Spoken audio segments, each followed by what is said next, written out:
Thank you all for coming to the Candidates Night. We have our candidates up here. We have a moderator from the League of Women Voters up here doing the moderating. We will be asking 8 questions. They will be randomizing the order of the asking. All the questions were sent in by the public. The candidates have not seen the questions yet, so this is going to be on the fly.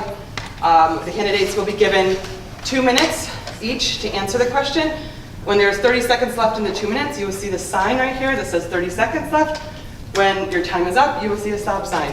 Okay? And you don't have to use the full time. And so after the questions are done, you'll have time for closing statements as well. Also, the stop sign goes up and you have like 3-4 words left in your sentence. Finish your sentence. Yeah. Don't finish a paragraph, but at least finish your sentence. Right. Does that sound good? Yes. Okay. Thank you. Thank you. Good evening, everyone. My name is Barbara King.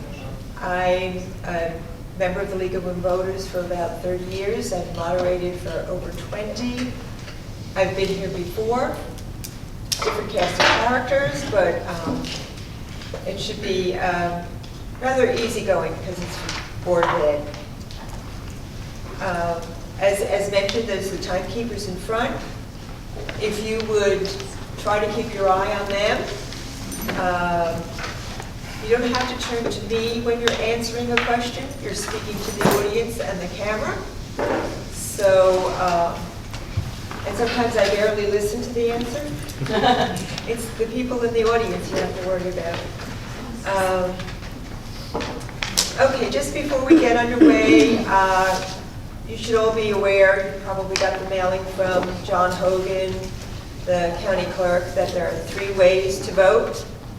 Early voting starts this Saturday. There are 9 places in Bergen County to do your early voting if you want. You can use your vote by mail ballot. There are drop boxes throughout the county. Or on election day, November 7th, you can go to your regular polling place and cast your ballot.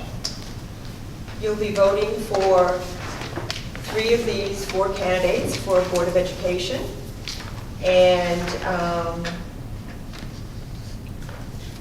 there are other people on the ballot. Usually the Board of Ed is the last thing that's mentioned, so keep your eye out for it. There are, if you're going to be voting in your regular polling places, there are new voting machines this year, similar to what was done in the early voting venues. So keep that in mind. As it was mentioned, we're going to start with 2-minute opening statements. At the 30 seconds to go, there'll be a sign raised to indicate that, and then a stop sign if you reach the 2-minute mark. The candidates chose numbers to make their opening statements. So the first candidate to speak is Sammy Atchan. Sorry. 2 minutes. Thank you for everybody who's came and for the PTO setting this up. My name is Sammy Atchan. I'm a fairly new resident of Saddlebrook. I have a wife of 6 years and 2 young children, a boy who just turned 3, and a girl who just started kindergarten over at Franklin. She also completed 2 years prior at Washington. I strive every day to set an example for them. I tell them to take challenges, set goals, and do better and be better. Also, to give back to the community. And that's why I'm here today, to be a leading example for them. With my daughter in the school district, it is of extra importance for me to be involved.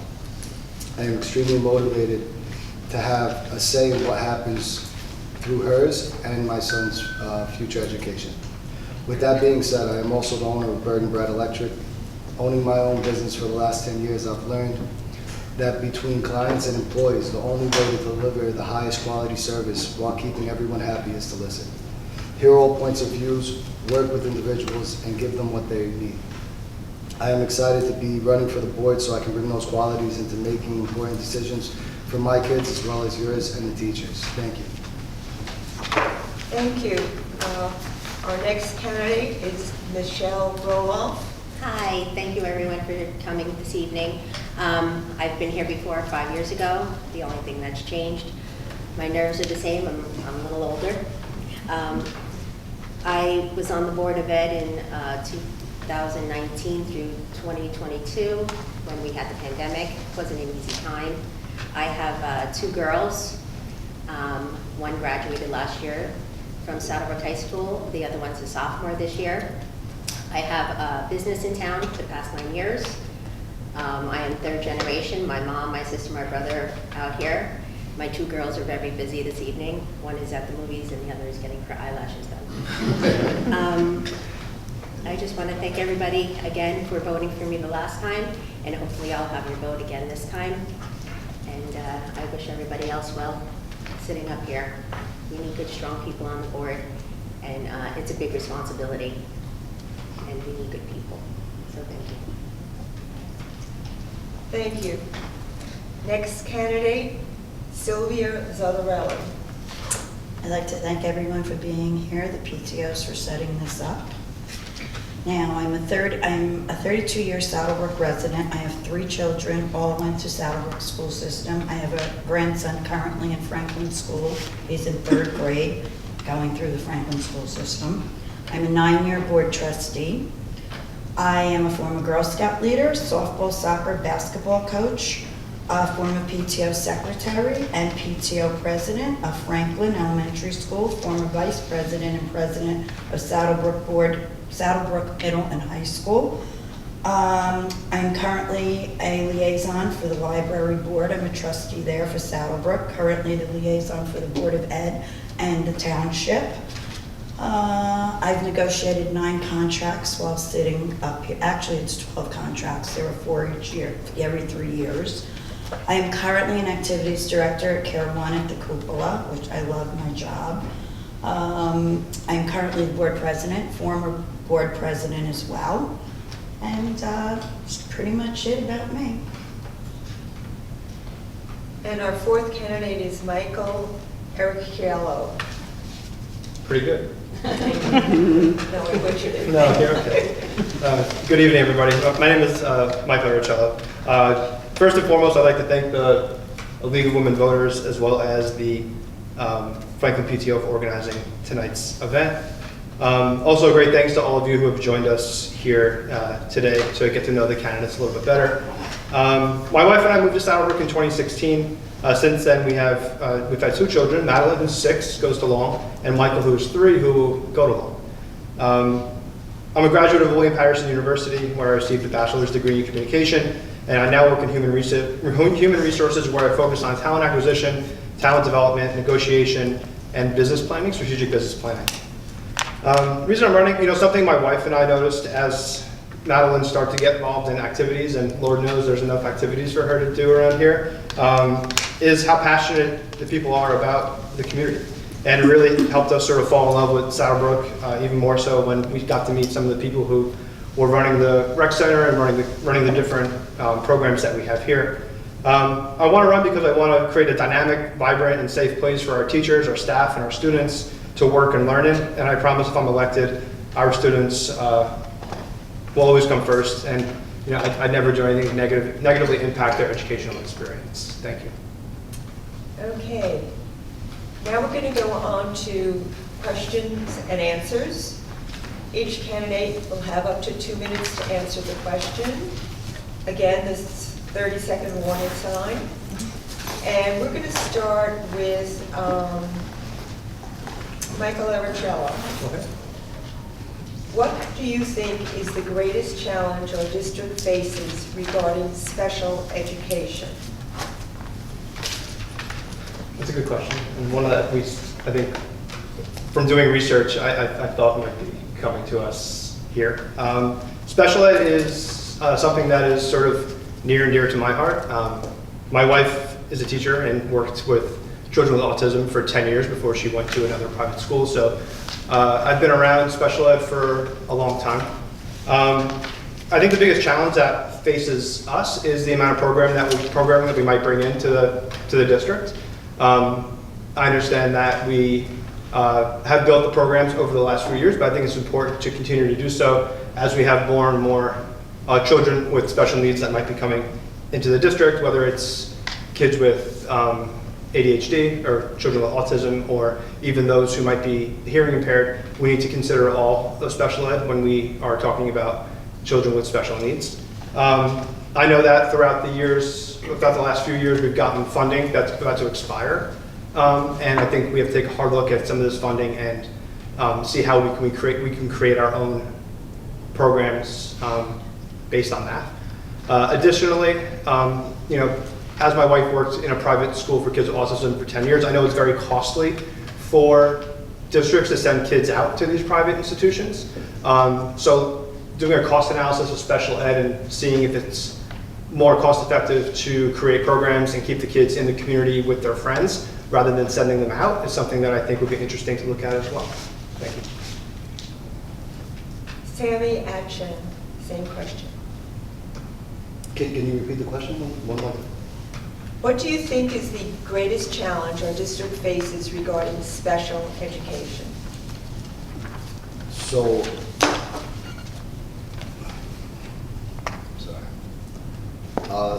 special education is very important, just as important as everybody else in the school district. I think, as what Mike said, there should definitely be looking into more funding, especially with the funding expiring soon. And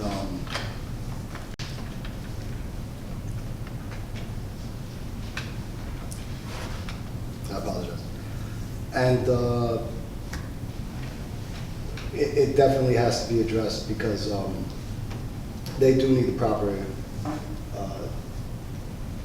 teaching that we can provide for them. Sylvia Zotarelli? Yes. The biggest challenge is budgeting for the programs. A lot of it is state mandated and we don't get the funds that we need. Yes, bringing programs back in would definitely be cost effective, but you do need the money to start those programs. We've done a great job up until now, and I am confident that we will do, moving forward, just as good of a job. But budget is the biggest.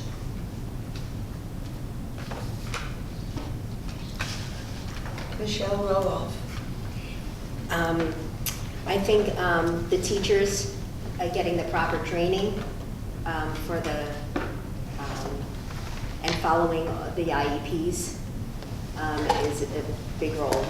And having paras there to help some of the teachers would be something we need to look into more of having, because these kids need more one-on-one time. It's very important that they go through all the training, get extra training for some of these kids.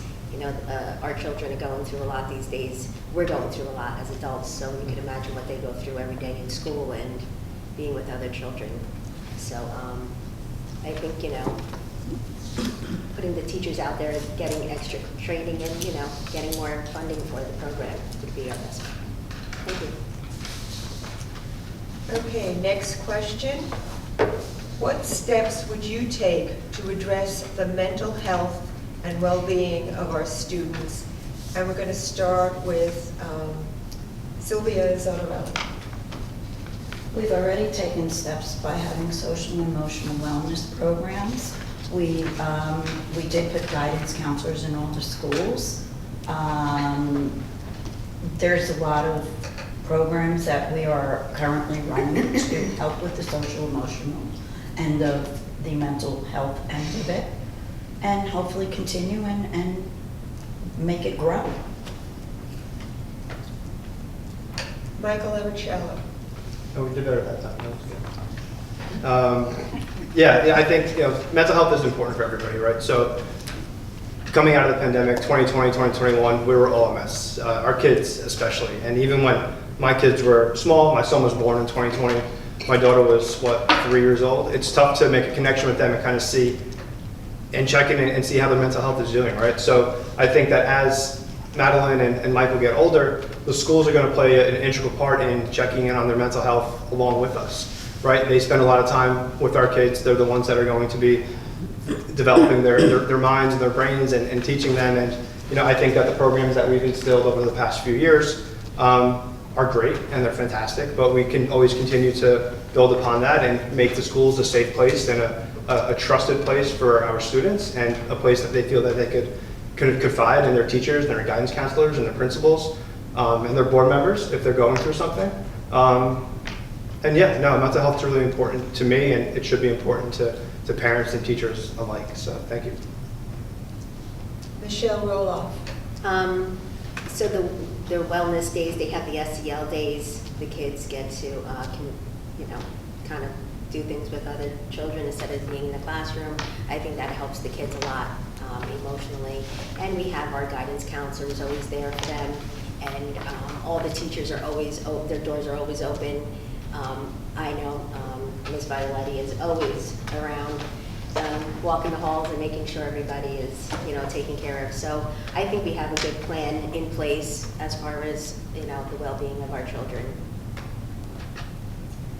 Sammy Akshan. For the well-being of our children, I think we should definitely try to introduce some more extracurricular activities for them to be more social with other children and make friends. It's terrible what some kids feel inside, and that's something that should always be addressed and make sure everybody is comfortable in their atmosphere.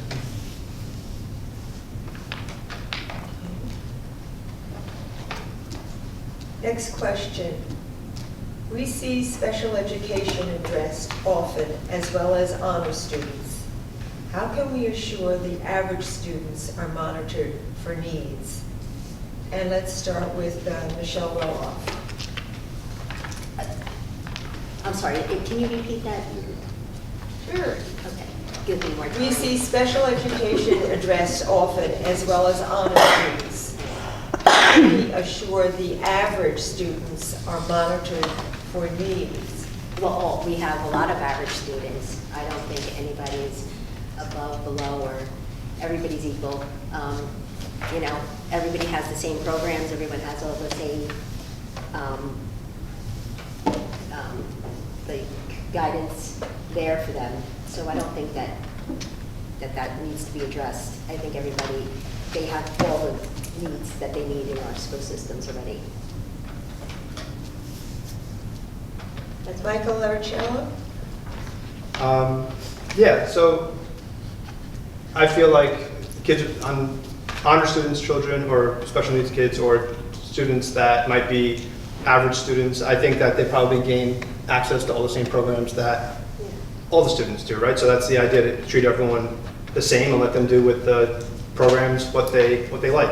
I think it's important for those who might be average, which is, I think, an interesting word, phrasing in general, but to maybe see where their passions lie, right? So if there's an opportunity for us to bring a certain arts program back to the district, or non-academic courses that they might be interested in, whether it's not seeing if we can get them out to a trade and see if there's something interesting there that might not necessarily make them an honor student, but something that would make them passionate, or something that would light them up and give them an interest somewhere else aside from maybe academic focused work.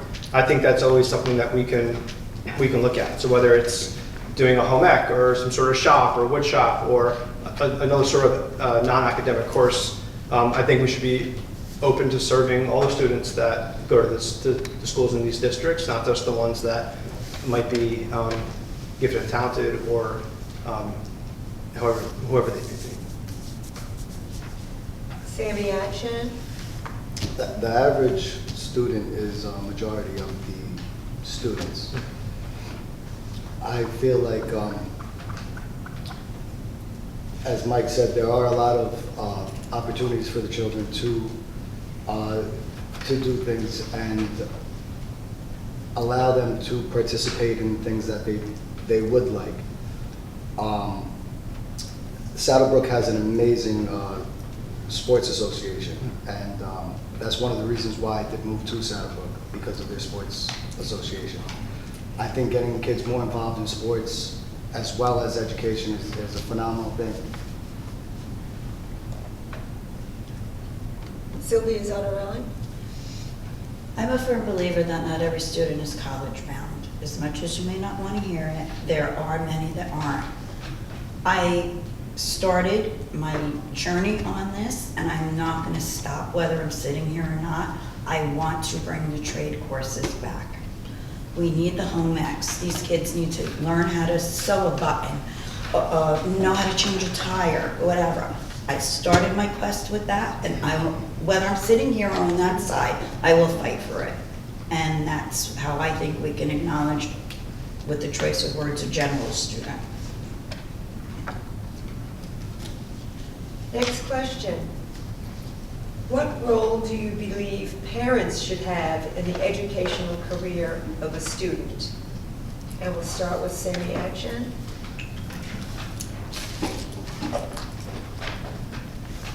When having a child, as a parent, you can make your child do anything and turn them into anybody that you want them to. So with that being said, there are a lot of parents who want their kids to be the best at football, and they push for that. You have the entitlement of any type of role that you want in your child's life, and you're able to do so. The school system is here to teach them the basics and the fundamentals of learning, of English, of math, of literature. I do believe that we should add more trades into the school system as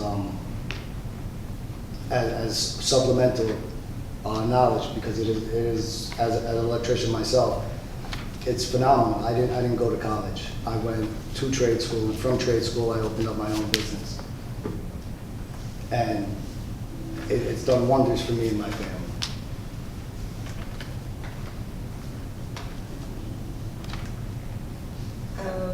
Sylvia Zoderand. Can you repeat the question? What role do you believe parents should have in the educational career of a student? I think parents should be first and foremost in the involvement of their children's education. It has to start at home before it comes to us. And if we don't have that parental support, no matter how hard we try, that student is not going to excel. I believe they should have a big part in their child's education. Michelle Roloff? No, I'll have to piggyback off of Sylvia, because the parents do, they have a huge role in the children's life and the career, and going to school and getting them up and make sure they go to school and are present every day, mentally, physically. I wasn't big on school myself, but I did go into a trade, and I ran on that last time, that trades were big for me to bring back to the schools. Life skills were big to bring to the schools. My daughter, she doesn't know how to write her signature. That's a problem. I want them to learn how to, the cursive, and they don't even know what cursive means. How do they even make out an envelope? They don't know where the stamp goes. It's a problem, and I hope we could bring all that back to the schools. And we start at home. Yes, we teach our children, where the stamp goes, or how to address an envelope, or how to write out a check. But it's hard. The whole, signing your name and stuff. It should start at the schools, So hopefully we'll get all that back into our school system. And the parents, they do serve a big role, especially the younger generation, and then straight up through 12th grade. And even beyond 12th grade, we're still pushing them to clean the room and do the right thing in life and get out and get jobs. So huge role. And Michael Aricello? Yeah, you're your kid's biggest advocate, right? So you're first and foremost, you're the one that is going to push them. You're having those conversations at home. And we're here to support and have the programming for them to be set up for success. Whether, and it's a challenge. It's a lot easier said than done, I think, even up here, than it is to do in life. I think that I've probably done more laps around the dining room table trying to get my daughter to do her homework this year than anything else. So I know that it's not an easy thing to stay on top of your kids and make sure that they're doing their work and filling out their reading logs and all this great stuff.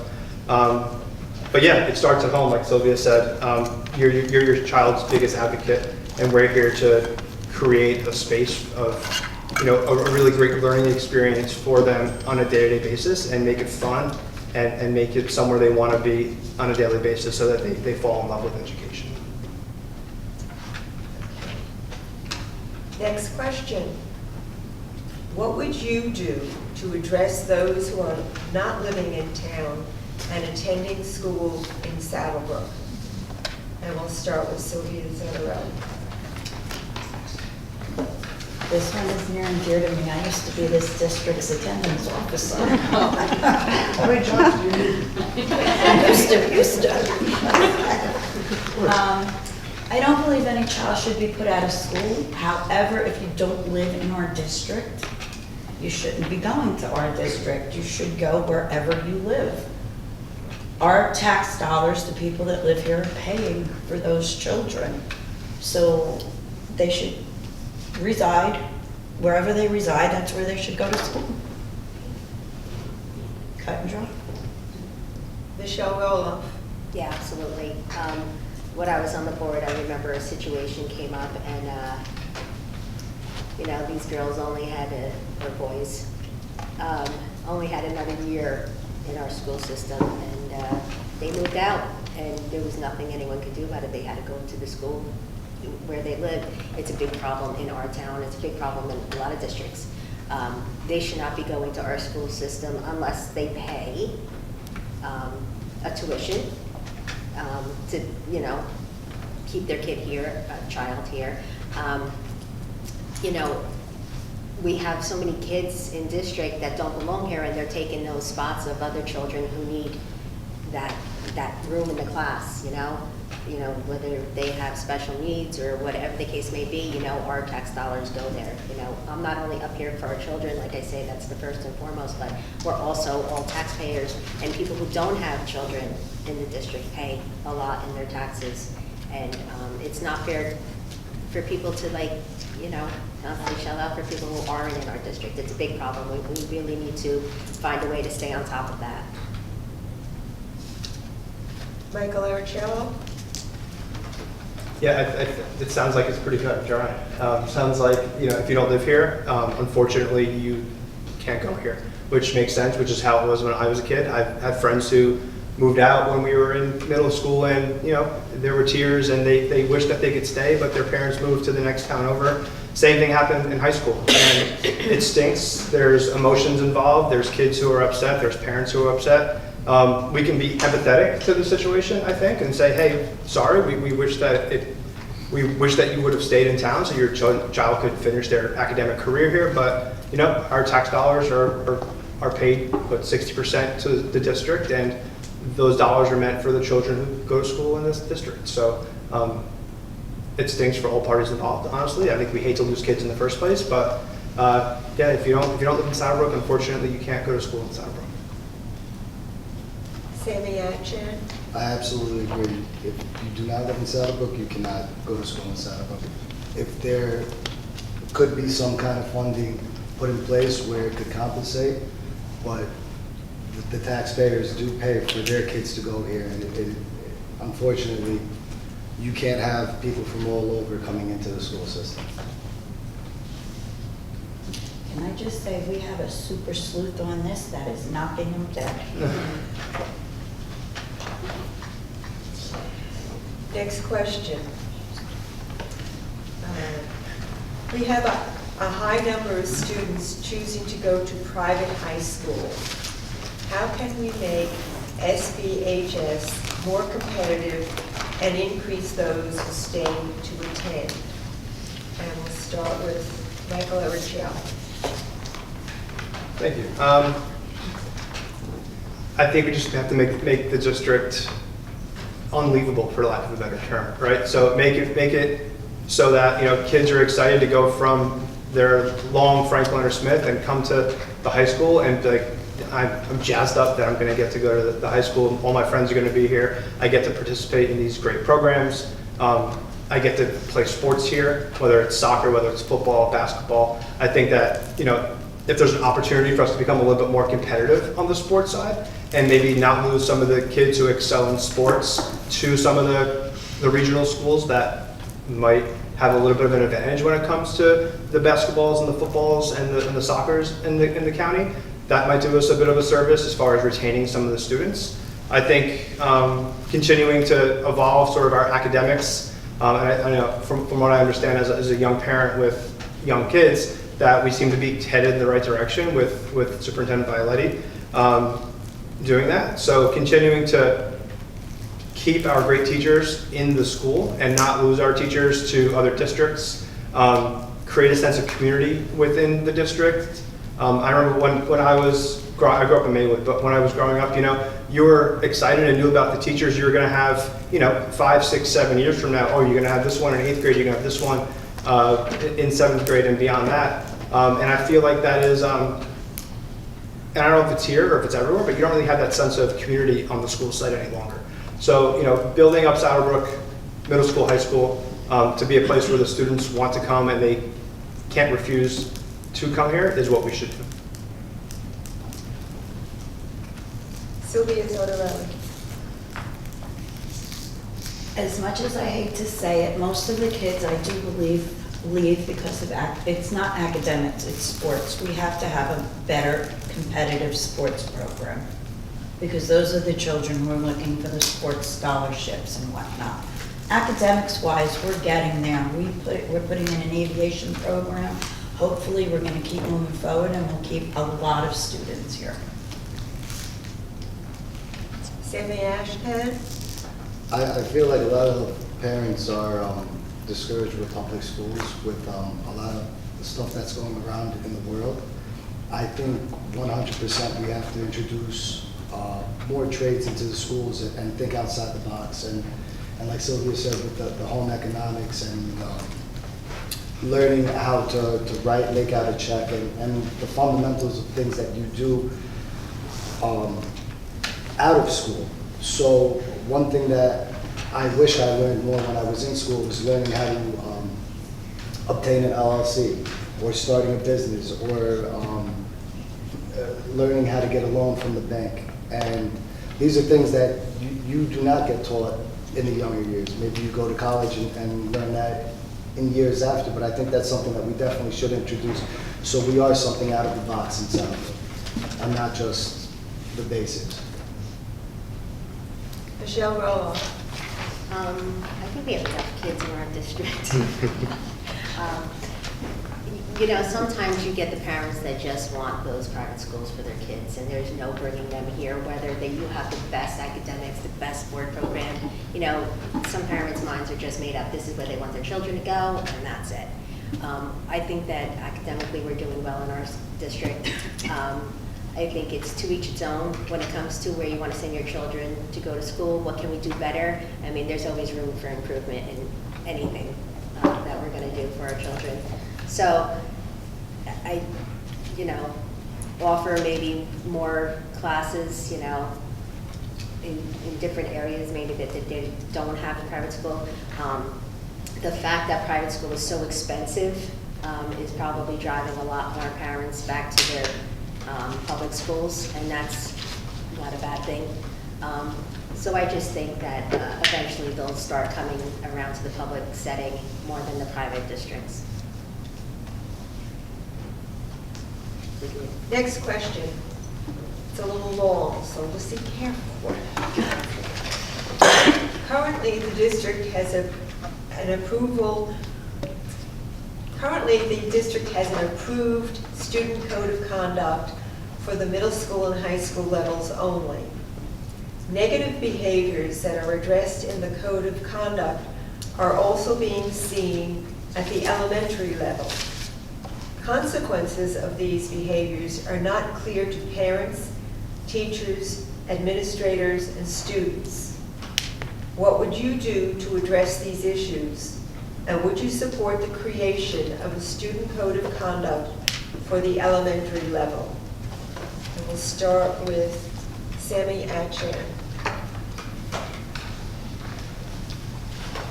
It's a great question. I think transparency is needed. I feel that we have to discuss with the parents more on how the kids are behaving and with the codes of conduct. I think that's the only option. Because the behavior at home is not the same as the behavior out of home. And parents should definitely be informed with how their kids are behaving out of there.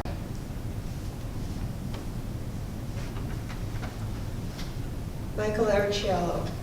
Does this mean I can tell my daughter she's going to get detention at 6? She's very concerned about detention if she's late to school. I don't know where she got that in her mind. I think it's a conversation that Tony and the principals and the parents and the board would have to have together.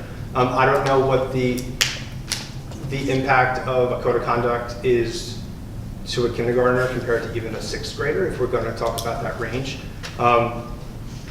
I think that there should be a set of rules in place for everybody, right? Like the golden rule, and treat everybody with respect. And when you get older, maybe 4th, 5th, 6th grade, you could start maybe talking about some more serious consequences for children who aren't following the rules, or children that are fighting or talking back and things like that. But I think it's, without having all the information, I think I lean back on the teachers and the principals and the administration to sort of see if we're at the point where we would need to implement a code of conduct. Michelle Roloff. Positive behavior, just, it starts at home again, and just letting the children know, what's expected of them when they're in a public setting, their peers, their elders, to say, it starts at home. So you should know how to behave when you get to school, or how to conduct yourself. Do we need a program for it? I guess we'll see. If I'm on the board, we'll figure out if we need a program for it. That's all. Sylvia Zattarella. Okay, I'm going to answer the second part of that first. Yes, I would definitely support a code of conduct for the younger grades. As far as transparency and consequences, I believe currently we are very transparent with parents. If you know how many HIB appeals we sat through, you would know how transparent we were. Consequences is a little tough because every situation is different, and you really can't have a set consequence, especially for the younger grades. The older grades, yes, you can. The younger ones, I do believe there should be a code of conduct, but I believe every situation is different and it should be assessed that way.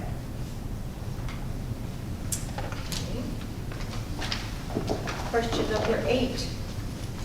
Do you see yourself primarily as a representative of the community or as a representative of the school system?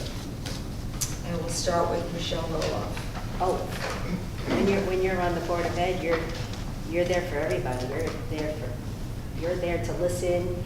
It's not only one person up here, there's 9 of us. And, we all have a say, we all have opinions, right? You know what that saying is. So it's both. We definitely need to listen to both. Sammy Chan. You absolutely have to find an easy medium between the two. I feel like I want to be a voice of the people as well as the other side.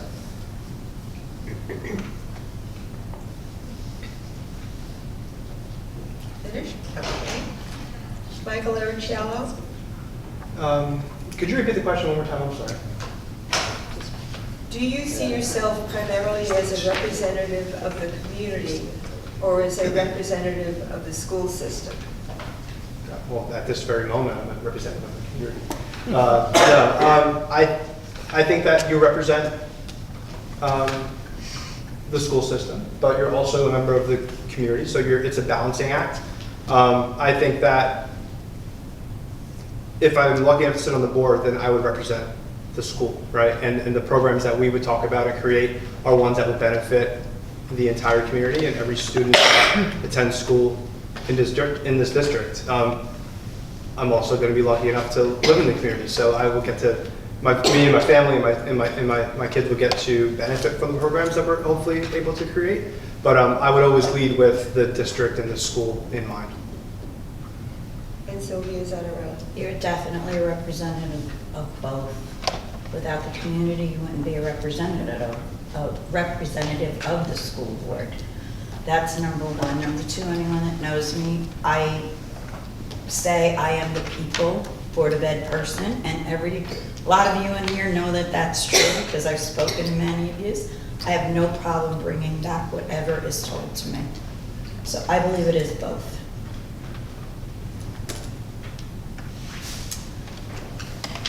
Those are the 8 questions that were submitted.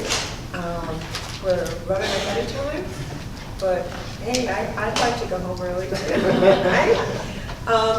You have 2 minutes for closing statements. Again, the 30-second warning. We can be a little lenient, as I say, because we're ahead of time. And we're going to start in reverse order to the opening statement so that Michael Aricello goes first. Cool. Well, once again, thank you to the League of Women Voters as well as the Franklin PTO for organizing tonight's event. I want to thank everyone who came in person to get to know us all a little better. Given the strength of the candidates that are up here, I know the future of Saddlebrook is bright regardless of who's elected. I'm column 2, by the way, just to throw that out there. We're lucky enough to live in town where the passion for our children and our school is seen on a daily basis. I know that with the help of the community, we can raise the bar in Saddlebrook. If elected, I can promise to never vote against anything that will negatively impact the educational experience your children deserve. If elected, I will make certain our tax dollars are spent wisely and that we are given to get the proper programming we need for all the students in the community. If elected, I promise to be collaborative, transparent with our administration and our parents, and I promise that I will listen to the concerns of the community. I will act with the utmost integrity, and I will explain the why behind the different decisions that the board has made. I believe my experience overall in talent development, strategic business planning can set up Saddlebrook to be a top district for many years to come. And this was just a really cool sort of experience overall. I've never sat on a board like this before, so I appreciate anyone giving me a minute of their time. I'll be walking around town in the Smith districts, in the Long districts, in the Franklin districts with a little more information about myself. So if you're nice enough to not duck and answer the door when I ring the doorbell, I'd appreciate that. But again, thank you to the other candidates that are up here. Thank you for sitting up there and moderating us tonight. And again, thanks to everyone for coming out. I really appreciate it. Sylvia Zottarelli. First, I also would like to thank everyone for being here and putting this lovely event together. Thank you for coming once again. And in closing, I'd like to say, if I am re-elected, by the way, column 1, I'll continue to increase communication and transparency between the board and the community. I'm big on transparency, I really am. I will continue to keep our public schools strong because I feel they're key to our children's growth and preparation for life. I will maintain fiscal integrity of all the district while working to ensure quality of education for all students. And last but not least, I will never ever forget that this is about the kids. Michelle Roloff.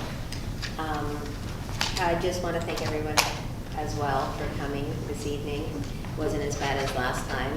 I didn't drink a case of water, so I'm good. Yeah, I'm not going to sit here and making promises to anybody or anyone. I've been on the board before, and I know how it works, and it's not as easy as it seems. Sylvia makes it a little easy.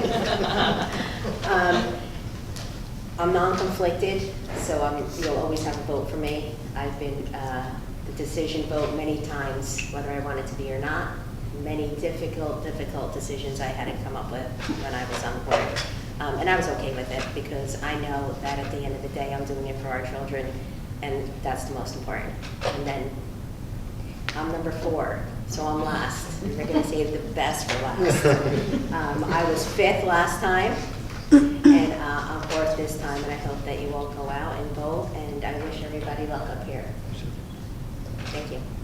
Sammy Akshan. Before closing out, I just wanted to thank everybody for their time and PTO for setting this up again.